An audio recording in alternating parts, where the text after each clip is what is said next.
Hi, I want to show you how to put fractions on iPhone calculator. For that, open up calculator app. And now, important moment. If you are not updated to the iOS 18, then to reach scientific mode, you need to put your phone in a landscape view.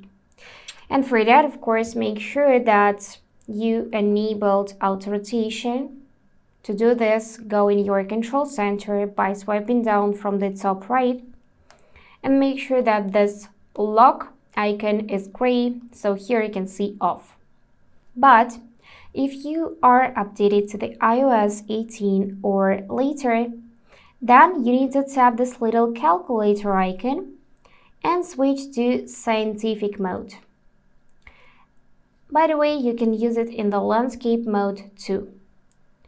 So now to be able to put fractions, you just need to find this icon 1 by x, and this is how it looks.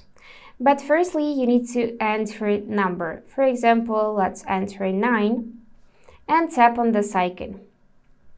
So now to see the result, you need to click on this equal sign, and this is it.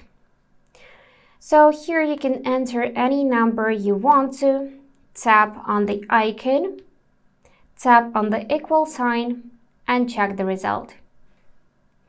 That's it for today. If this video was helpful, consider subscribing to the channel. And I wish you all the best. Bye bye.